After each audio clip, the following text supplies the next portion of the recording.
Olá, gente, graça e paz. Eliade aqui, tudo bom? Essa semana nós vamos continuar a série de parábolas de Jesus. E essa é a segunda parábola, que é a parábola do trigo e o joio, ou a parábola do joio, como algumas traduções trazem, tá? E o texto base está lá em Mateus 13, 24 a 30, e a explicação está lá no versos 36 a 43, e diz assim: Jesus lhes contou outra parábola. O reino dos céus é semelhante a um homem que semeou boa semente em seu campo. Entretanto, quando todos dormiam, chegou o inimigo dele, lançou o joio no meio do trigo e seguiu seu caminho. Assim, quando o trigo brotou e formou espigas, o joio também apareceu. Os servos do dono da plantação foram até ele e perguntaram: Senhor, não semeaste boa semente no teu campo? Então de onde vem o joio? Ele, porém, lhes respondeu: Um inimigo fez isso. Então os servos lhe propuseram: Senhor, queres que vamos e arranquemos o joio? Ao que o Senhor respondeu: Não, pois ao tirar o joio podereis arrancar juntamente com ele o trigo. Deixai-os, pois, crescer juntos até a safra. E no tempo da colheita direi aos ceifeiros: Primeiro ajuntai o joio e amarrai-o em feixes para ser queimado. Mas o trigo recolhei-o no meu celeiro. Então, a introdução aqui a respeito da parábola do joio é que Jesus utiliza a realidade local e imediata de seus ouvintes para lhes direcionar mensagens que sejam relevantes e de cunho prático. A gente já viu isso quando falamos o propósito das parábolas no primeiro vídeo dessa série, tá certo? Se você não viu, vai ficar o link para o vídeo da semana passada, tá? E essa é a segunda parábola em seguida que envolve o tema da agricultura, usando os elementos do campo e da semente, tá certo? E você pode me perguntar: mas Eliade, o que eu tenho a ver com isso, morando numa grande cidade do Brasil, no século XXI, com Fortaleza, que é onde eu moro, talvez Recife, Salvador, Rio de Janeiro ou até São Paulo? Um contexto que não parece ter alguma coisa a ver ou nada a ver com essa parábola que a gente viu. E aí eu vou trazer um exemplo. Perceba que esse exemplo que eu vou trazer é como Jesus talvez se direcionasse a nós, público-alvo ou ouvintes do século XXI. Eu não estou dizendo que esse exemplo que eu vou dar é uma paráfrase ou a mesma mensagem da parábola do joio, não, tá, gente? É só um exemplo. Mas perceba que se Jesus estivesse falando talvez com a gente na nossa realidade, ele usasse o seguinte exemplo. Digamos que você recebe pelos correios a sua fatura do cartão de crédito.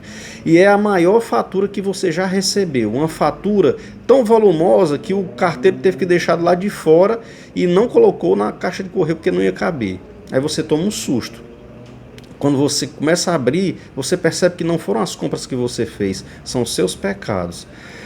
Os pecados que você cometeu. E aí você começa a folhear aquilo ali e não tem coragem sequer de chegar ao valor final. E você resolve ir ao banco para tentar negociar com o gerente o pagamento do valor mínimo, que já é astronômico, porque você teve medo de olhar o valor total da fatura. Tá certo? Quando você chega ao banco, você toma um susto. O gerente lhe informa: não, senhor, tem alguma coisa errada. Por quê? Porque essa conta já foi paga. Como assim já foi pago o valor mínimo? Não, o valor integral já foi pago. E o gerente lhe diz algo mais.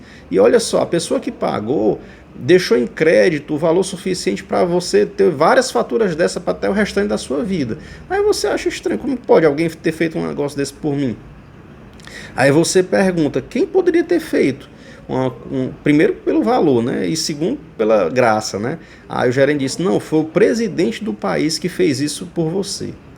E aí eu usei isso aqui só como exemplo de como Jesus se direcionaria ou falaria para a nossa realidade, usando elementos da nossa cultura e do nosso cotidiano. Mas voltando aqui ao significado da parábola do joio propriamente dita. E essa é uma parábola que, assim como a parábola do semeador, que a gente viu na outra semana, também é uma parábola simples de entender, porque o próprio Jesus dá o seu significado, tá certo? O significado está lá nos versos 36 a 43. Os versos 36 a 43 diz o seguinte: Então Jesus se despediu da multidão e foi para casa. Seus discípulos aproximaram-se dele e pediram: Explica-nos a parábola do joio na plantação. E Jesus explicou: aquele que semeou a boa semente é o Filho do Homem. O campo é o mundo, e a boa semente são os filhos do reino. O joio representa os que pertencem ao maligno. O inimigo que semeou o joio é o diabo. A colheita é o final desta era, e os ceifeiros são os anjos. Da mesma maneira que o joio é colhido e jogado ao fogo, assim será no fim desta era. O Filho do Homem mandará os seus anjos, e eles ceifarão do seu reino tudo o que causa tropeço e todos os que praticam o mal. Eles os lançarão na fornalha ardente, e ali haverá pranto e ranger de dentes. Então os justos reluzirão como o sol no reino de seu Pai. Aquele que tem ouvidos para ouvir, que ouça. Então, como eu falei, Jesus ele não foca em cada detalhe da parábola.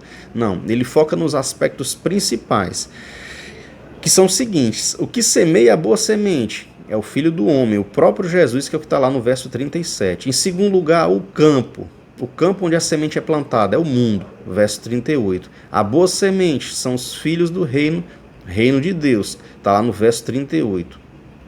O joio são os filhos do maligno, também no verso 38. Em quinto lugar, o inimigo que semeia é o diabo, o inimigo das nossas almas, verso 39. A colheita, o fim dos tempos, verso 39. E os ceifeiros, finalmente, que são os anjos. Então perceba que aqui no que Cristo explica, ele não entra em muitos outros detalhes, tá certo?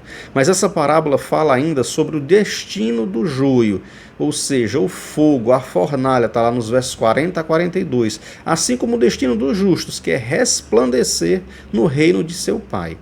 E há uma incrível semelhança, pelo menos eu percebi, entre essa parábola e o Salmo 1, que fala da diferença entre o justo, que é a pessoa que crê em Deus e obedece a sua palavra, que está lá nos versos 2 e 3, perdão, a gente vai já ler esse texto, e o ímpio, que é quem não crê nem obedece a Deus, está lá no verso 4.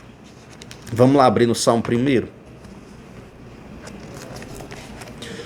O Salmo 1 fala o seguinte: abençoado com felicidade ou bem-aventurado, a depender da tradução, é o homem que não segue o conselho dos ímpios, não se deixa influenciar pela conduta dos pecadores, nem se assenta na reunião dos zombadores. Ao contrário, sua plena satisfação está na lei do Senhor, e na sua lei medita dia e noite. E aqui vem o que o salmista descreve como o destino do justo e do ímpio. O justo, ele é como a árvore plantada à margem de águas correntes, dá fruto no tempo apropriado e suas folhas não murcham. Tudo quanto realiza prospera. Não é o que ocorre com os ímpios, ao contrário, são como a palha que o vento carrega. Olha só a expressão que ele usa, palha, tá?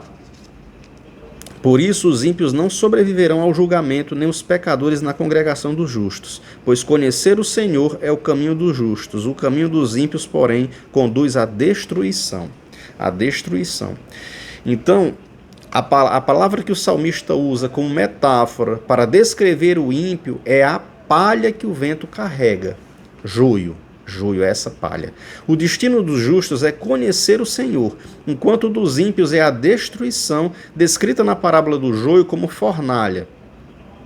Então vamos trazer algumas aplicações para a nossa realidade hoje. Em primeiro lugar, no mesmo campo pode haver ambos joio e trigo. As duas plantas são muito parecidas. Eu não sei se você já teve a curiosidade de olhar na internet como é o joio. O joio é mesmo que está vendo trigo. A diferença é só que o trigo tem semente, tem a...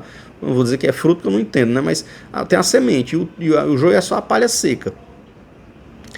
Perceba que do nosso lado na igreja não dá para saber pela aparência quem é joio e quem é boa semente. Somente ao final os frutos da vida demonstrarão quem de fato o que de fato a pessoa foi, né? Quem foi o que. Em segundo lugar, não cabe a nós esse julgamento, mas a Deus, e a colheita a seus anjos, tá? Em terceiro lugar, há pessoas que crerão firmemente que são boa semente, sendo joio. É o que eu chamo de crente trans.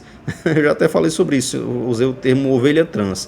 E aí eu cito como exemplo Judas. Judas caminhou ao lado de Jesus durante 3 anos e não era convertido. O homem religioso de Marcos 1:23, lá em Marcos 1:23, Jesus está na sinagoga e de repente alguém endemoniado se levanta para questioná-lo. Então havia no meio da sinagoga, no meio do povo de Deus, dos religiosos, durante um culto, uma celebração, na presença de Jesus, e tinha um demônio, tá certo? E tinha um joio lá naquele meio. Então, religião não faz de ninguém boa semente, entre aspas. Podemos andar a vida toda com Jesus, como Judas andou 3 anos, né? Praticar todos os rituais da nossa religião e não sermos salvos se nossas vidas tiverem sido uma farsa. Entendem? E a minha oração agora ao final é que Deus, que tu possa achar em mim, em nós, em cada pessoa que assiste esse vídeo, uma boa semente, me plantando neste mundo para frutificar para o seu reino, para o teu reino. Livra-me de todo julgamento, de outros sobre mim e meus acerca de outras pessoas. Ajuda-me a te obedecer em tudo quanto tu tens me ensinado, para que eu possa resplandecer a tua glória neste mundo de trevas. Amém? Se esse vídeo edificou sua vida, não esqueça de curtir, comentar e compartilhar. E que Deus nos abençoe.